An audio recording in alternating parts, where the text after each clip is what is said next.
Welcome to Heartcraftpaper. My name is Monica, and today I'm going to be showing you how to make this cute kitty trick-or-treat banner. So here I have my image already cut out. I'm coming in with my Copic markers. Now I'll be listing out the Copic colors as a part of my blog, so you can link up to that in the description down below. What I like to do though, and these are my kind of go-to colors for skin, are my E000, E11, E13, and E04. Now, dependent on what color of skin tone I want, I can lighten this up or actually go a little bit darker with these four colors, depending on how much of one or the other I use. So here I'm just coming in with E93 just to bring in some of that cheek color, and that's one of my favorites. Actually, that is my favorite, so I like bringing in some blush with that particular color. Now, one of the things you have to remind yourself when you're coloring with Copics is that you come in with your lightest color, and the reason you always come in with your lightest color and then work your way backwards, or at least the way that I like to do it, is because that allows for blending of the colors to come a lot easier. The ink will now have a way to kind of maneuver itself around since it's already got a layer of alcohol ink in there. And having that little layer of alcohol ink there just allows the color just to spread quite nicely, evenly, and makes blending so much easier. Now, if you want to go with the harsher shadow, I wouldn't recommend too much blending, but you would lay down your darker colors first, and that would be on a dry paper versus having some alcohol ink already there.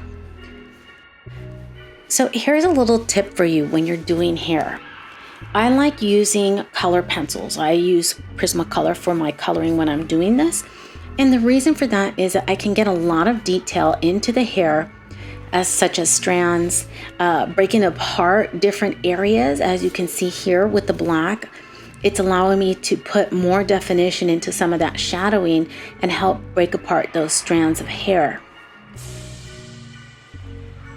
Now, you can add a lot of definition to the hair because of this, but you can use pretty much black with any of the colors, with the exception of having blonde hair. But I love, love, love how this turned out with this little image. You can see the amount of definition, the amount of details in the hair, and everything else kind of coming along. Now for the eyes, I wanted to go with an aqua color eye. I typically don't use these colors for eyes, but I thought it would really make her eyes stand out. Kind of like when you're looking at a little kitty cat and they have those beautiful blue or green eyes. So being that it's Halloween, I wanted to come in with black. Now, the colors that I'm using are not exactly black.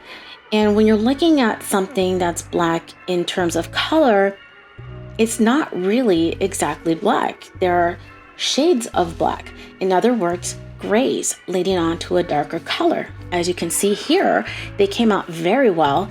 And you have to remember that, when you're looking at things, they don't always have that exact color. They're variations of colors. And that's what I try to come in with on the black kitty cat here. Now I'm just adding some touches of pink just to give a little bit of pop here, because I absolutely love that black and pink coloring. This is more of a peachy pink that I'm coming in on the ear fur, but overall I love the effect that this came out with.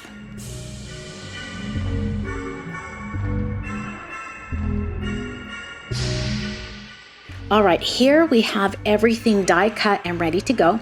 I'm gonna link the project in the description below, as well as some of the items I have here. Here's our little kitty. Isn't she adorable? I even got some gold for the little bell that I have here. Now, as far as the paper that I used here, this is a paper that I got from Echo Park or Simple Stories. I'll link that below. But as you can see, it's got bats and stripes on the reverse side. And here is some glitter cardstock I purchased off of Amazon. Again, I'll put that down below for you to be able to purchase. But the first thing we're going to do here is we're going to work our largest piece. Typically, I like working in the reverse order if I have a lot of small pieces, but everything's fairly big. So for this, I'm going to come in with a 1-inch wide foam tape. Now I got this off of scrapbook.com, but that's okay. You can use whatever it is that you have. I just like this when I have a lot of large pieces. I'm just going to measure that out and adhere it down.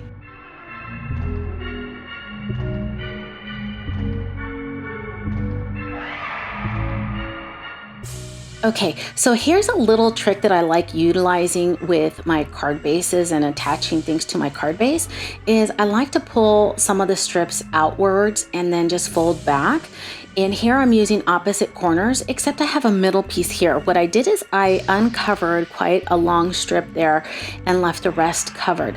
This will afford me a little bit of wiggle room as I place my items down. It won't adhere right away. I have to actually press it down in order for it to attach. So I'm holding down the piece that doesn't have any of the adhesive exposed, and that's at the bottom. Now just press down where it's exposed and we're good to go. Peel away and it is now set. And here's what it looks like. It's got a lot of glitter there. I absolutely love this paper. All right, moving on, I'm going to follow the same process with foam tape on these smaller banners. Now for this one here, I'm just going to use a strip of 1-inch tape there at the center and then just adhere it down onto my smaller banners.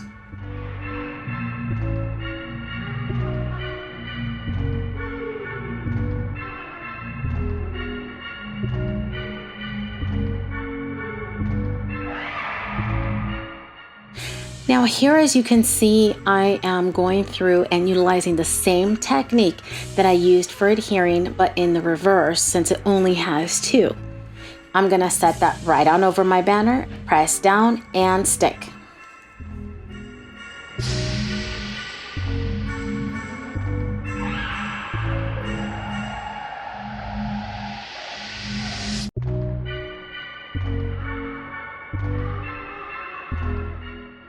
All right, I just need to get a little bit of an idea of how I want to lay these out and how far I want that edging to go over my smaller banners because I don't want that paper to be fully covered. And I think having it over just a smidgen will work perfectly fine. So let's go ahead and start gluing. I'm going to add glue just to the scallops. I'm using my fine liner glue tip because I don't want to have quite a large amount of glue. This will afford me a very fine line and allow me some wiggle room as well because I am a liquid glue girl. I am just lining up that banner so I know how far down to go on those scallops. Once I have it where I want it, I'm just gonna press it down and make sure that it is aligned at the top. I'll go ahead and repeat this process with the second banner.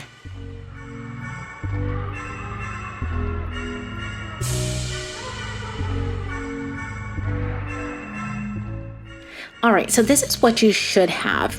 Both of your smaller banners attached to the larger one, creating one massive banner.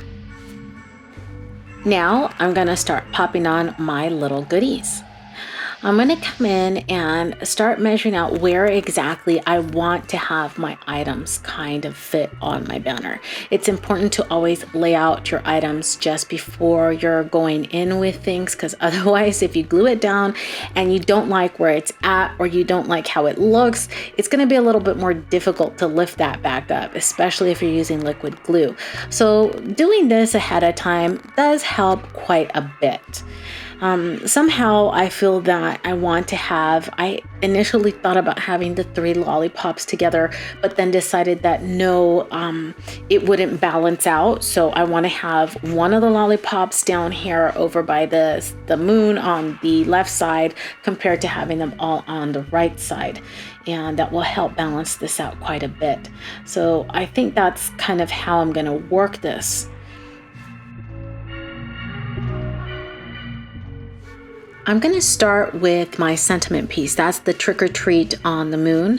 I want to give this a little bit of dimension, so I'm going to use foam tape for this.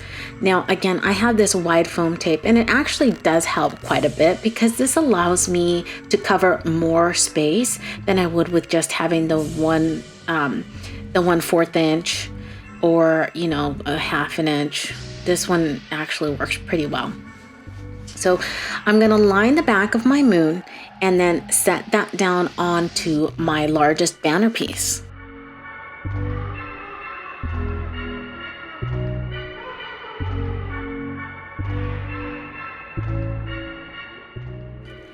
Now, originally I had planned to place this kind of a little bit over the left side of the banner with the moon kind of hanging over, but I figured I wanted to keep that a little bit more centered. And I think that fits quite well. It allows me to overlap my little kitty here. So for this particular image, I'm coming in with some of this foam tape, but I'm going to double up. I want it to have a little bit more height than what the moon does.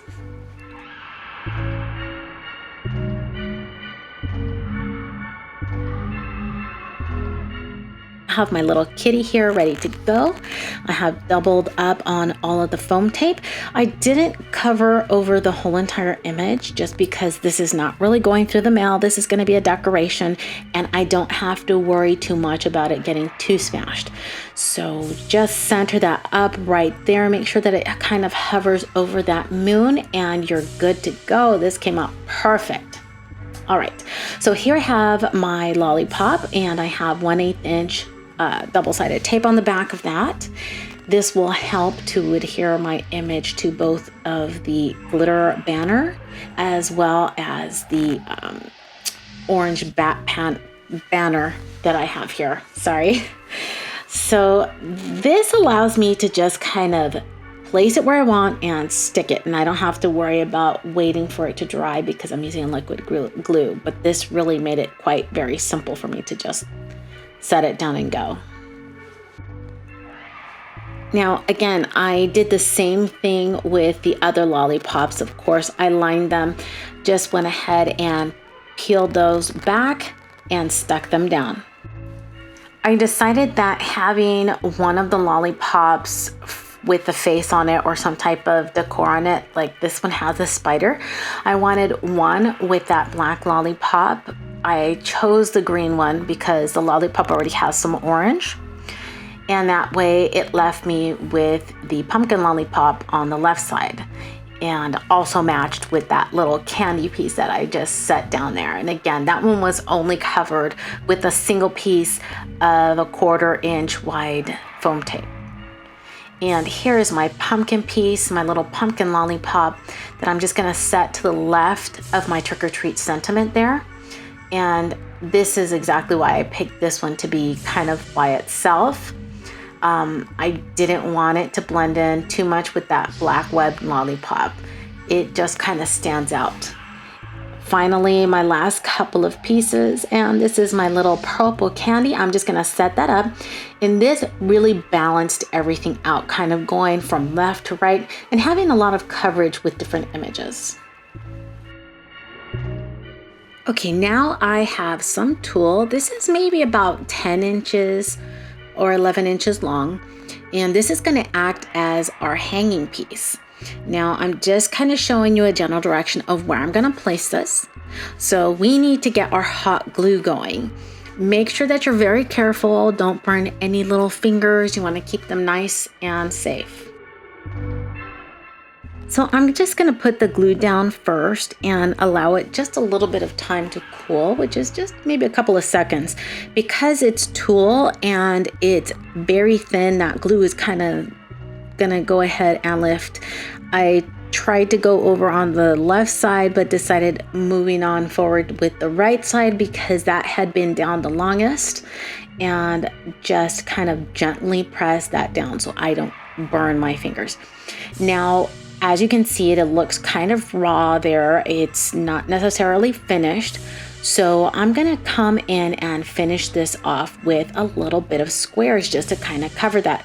Now I could have gone lengthwise. I mean, as you can tell, the pattern on this is one is horizontal, one is vertical. So it doesn't really matter. It just needs to cover up that tulle. I don't want it to look quite so messy. This will help give it a cleaner look.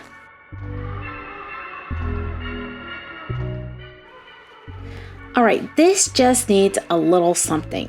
Now, I made a little bow for this, but I'm thinking that the overhang is going to be a little bit much and cover up a lot of this. So I am just going to trim off these little sections here. I don't think that we're going to need those. I just want a simple bow here. And this is what you're going to get. This is what it's going to look like. Yeah, I think that's all for the best. Let's go ahead and cut off these sections.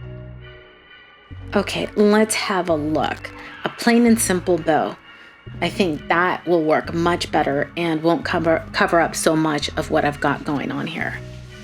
I'm gonna use hot glue on the back of my bow. Again, you wanna be nice and careful. I'm utilizing it more towards the bottom since that's where it's gonna adhere the most onto my little banner here.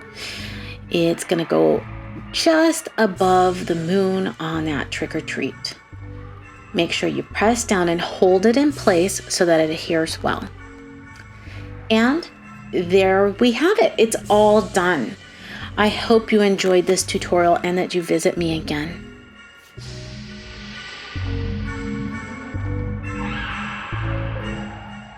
For more videos and tutorials like these, don't forget to subscribe. Visit the blog for more information at www.heartcraftpaper.com. Thanks for watching Heartcraft Paper.